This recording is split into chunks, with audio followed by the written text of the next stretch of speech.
Go. All right, so lesson 17, infinity as a limit. The idea is we want to find out what the limit of something is as x approaches infinity. Now I say that as if infinity was a real number, but it's more of an idea than an actual number. You've run into it before, even maybe on the playground when you were in grade school. But the idea is if we have a number line, it goes on forever in both directions. Well, infinity is, in a sense, the end, but it's with increasing without limit that way, and negative infinity would be the other direction, decreasing or going in a negative direction without limit. Forever and ever and ever. Okay. So if we're trying to find the limit of some function as x approaches infinity, meaning as x just keeps going and keeps going and keeps going and keeps going, what's the limit going to be? We run into a little bit of a problem. We can't exactly just plug in infinity for x and evaluate that. The trick to learn here is if we take all of our terms, so we got 1, 2, 3 on top and 2 on the bottom. If we took all of our terms and divide by the highest power of x in the denominator. So look at the denominator. We have these two terms. The highest power of x that's in the denominator is x squared. Mm-hmm. If we divide everything by x squared, so x squared, which is x squared, which by the way is a fast way of multiplying the top and the bottom by 1 over x squared. Right, so I am following the rules of algebra, I'm just doing it in a quick way. What do we have here? What is 4x squared over x squared reduced to? 4. And we have x over x squared, that's 1 over x, and then this one is 6 over x squared, over 3 plus 1 over x squared. Now what happens, another color here. Purple. Think about fractions for a second.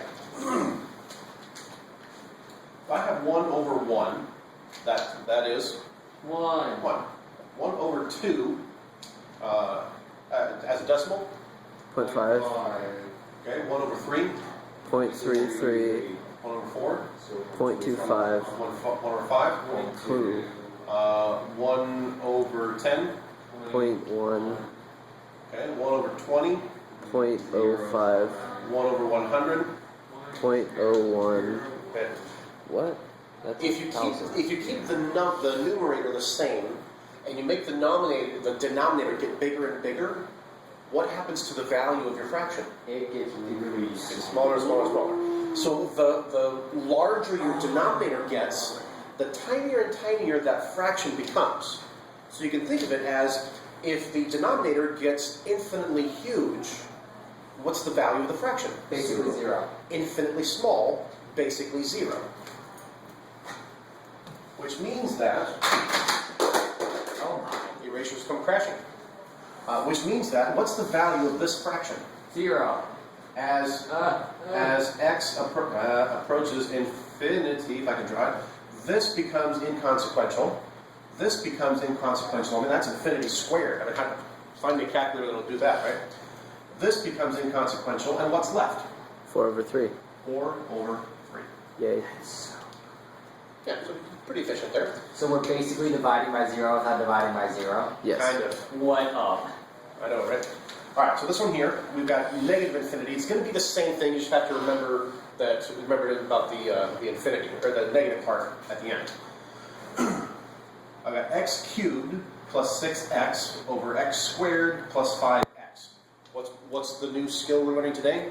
Divide every term by the highest power of x in the denominator. Denominator, x squared. So we'll go with x squared. We're going to divide everything by x squared.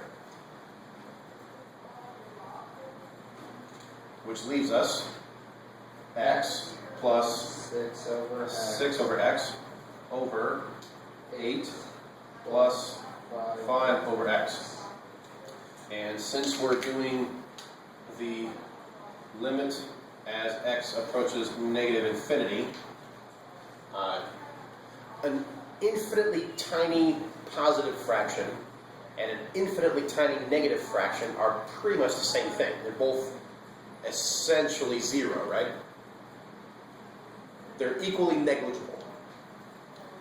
So even though it's going to negative infinity, this is still going to not affect things, and neither will this. Ooh, I had a chopper. So if we plug in a sense, negative infinity for x, and divide that by 8, that's kind of cool. What are we going to end up with?